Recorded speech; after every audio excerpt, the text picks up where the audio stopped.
I am Jason Ross here at the BRICS Summit in Kazan, Russia. Very happy to be speaking with Sharon Njix of For You Media in Africa. Pleased to meet you. Very good to see you. Let me ask right off the bat, what brought you to the BRICS Summit? What do you think that this grouping and discussion group can bring to the world? First and foremost, I came here in my capacity as a journalist to cover this year's BRICS Summit, the 16th of its kind. This is the second time I'm covering the summit. I would say from an African perspective, it's imperative for Africans to get partners that see them as fair partners or that see them as fair collaborators. You reiterate that some time ago, we had the Russian foreign minister that highlighted that Africa is an equal partner in terms of global cooperation, and that was reiterated at the summit we saw recently in China. You notice that if African nations are moving towards the BRICS, it's because they have a lot to offer in terms of cooperation. We saw at the United Nations General Assembly that took place in September, we saw Africans highlighting that they don't have a fair share at the table. And this is why they keep coming towards BRICS, because BRICS gives them a platform through which you can cooperate in terms of economic development, in terms of security, in terms of, well, what Africa has. Because you notice that Africa is a rich continent. But in as much as Africa is a rich continent, Africa strives to get itself involved with partners that see them as say, I like to say collaborators, not those that would just come to them because of what they have. You look at the African continent, for instance, you notice that about 14 countries within the African continent are still using the franc CFA, especially in West Africa. And the BRICS is offering a new currency. The BRICS has a new development bank, which is contrary to what the IMF is offering. You equally notice that with the new world order and the fact that most countries are moving towards multipolarity, it's imperative for Africa to define its stance and where it stands as far as geopolitics is concerned. And I think that's why we have more and more countries knocking at the door of the BRICS, including those that are part of the West.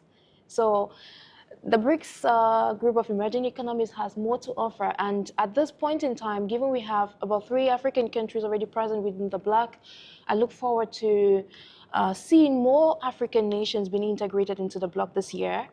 And we keep our fingers crossed, and the couple of days or the next couple of days will tell which African country is going to join next. So. Yes. Let me ask another question about Africa's role in the international stage. The conflict in Ukraine, well, the NATO conflict against Russia that's taking place in Ukraine, this was the subject of a peace initiative of several African presidents in the African Union. Exactly. South Africa, very notably, stood up and went to the International Court of Justice with a case against Israel. How do you see the importance of the role of Africa expressing its voice internationally? Well, Africa has not just voiced its opinion as far as the war in Ukraine is concerned. You equally notice that Africa has had a solid position even in the crisis in the Middle East. We have seen several heads of state and government officials that have called for a cessation of hostilities. Recently, you mentioned that South Africa went to the ICC.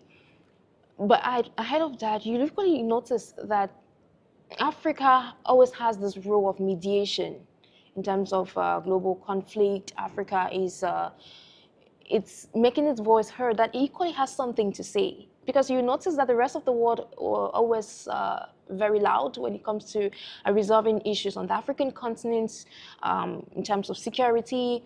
You notice what's happening in West Africa. We saw recently when Mali, Burkina Faso, Niger wrote a letter to the United Nations Security Council to condemn what they said was Ukraine actually supplying weapons to terrorist groups in Mali following the attack that took place in Tizatouane. But away from that, Africa is actively participating in global issues. And that is one of the reasons why you see Africa actually voicing out its own point or its own position as far as these global issues concerned.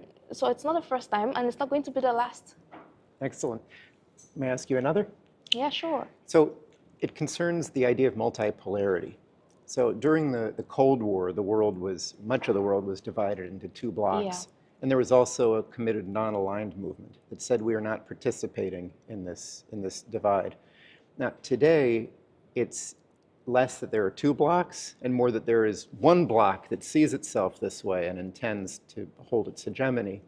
And today, Russia and China are not part of a second world, but are part of this BRICS process that's incorporating more and more of the world.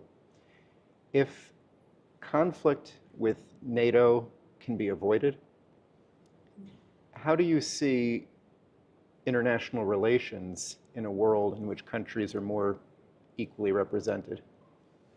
Well, I'll start with the BRICS member countries are not at war with NATO. Well, if I have to align myself with the vision of Jim O'Neill, who first came up with the idea of the BRICS, he had stated that in years to come, the BRICS would actually challenge the G7 group of developed economies and not NATO. You reiterate, let's recall that just recently we saw the Sergei Lavrov that spoke, and he pinpointed the fact that the bloc is not a military union. No, it's not a military bloc. And they are in no way opposing NATO. We should look at it like they are ready to cooperate with countries. You notice even Turkey is seeking to be part of the bloc. Yes. But it is a NATO ally. Yes. So there is this BRICS offers a mutual ground for cooperation for who is willing to. You saw France last year that offered to participate at the BRICS summit in South Africa. It's no news. The only thing is, these countries is just that you're seeing that the BRICS bloc is actually growing. We have more and more countries that are knocking on the door because of the opportunities it offers. So what we should be looking at is there is no war as of now, and we should look at it as a cooperation. There should be this platform where these two can be able to cooperate, because we're not looking at a Cold War here. I think it's more of a proxy war, but then with the stakes involved, Russia and China, we know the relationship dates back to about 75 years ago, and with everything that's ongoing, there's no war at the moment. It's just countries that have seen a bloc that's growing, that has a lot of opportunities to offer, and they're like, okay, let's align ourselves with this bloc because it intends to benefit us. So basically, that's it. Wonderful. Last question. If you were to imagine the world as you think it could be in, say, 25 or 50 years, what do you see? From my perspective, I would look at the vision 2050 of the BRICS. Since its creation to now, the world, I would say that things have evolved in as much as we have numerous conflicts ongoing in different parts of the world. We could say that you see countries aligning themselves with partners which are more strategic to them and beneficial. We'd look at the African continent, for instance, given I'm looking at it from an Afrocentric perspective. African countries, as compared to back in the days, we are in some sort of neo-colonial era. Africans, we have our former colonial masters like France, Britain, that's trying to reconnect themselves to the African continent. But Africa has seen itself partners through which it can benefit from, like Russia, like China, like India. So if Africa, or better still, the world can look at these partners or see there is this equal table where these partners can get to talk and bring their interests at heart or what's important to them, then I think we're headed in the right direction. Say 25 years from now, the world should be a much more better place than what it is now. And in terms of economic growth and development, then we should see countries flourishing. And we should see less of conflicts than what we're seeing now. Wonderful. Thank you very much. Would you like to tell your viewers where they can follow your work online? Okay, I'm a journalist with For You Media Africa in Cameroon.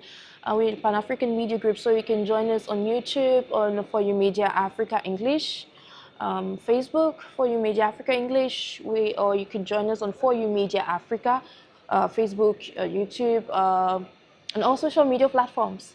So, Wonderful. Sharon Njix, thank you. thank you too.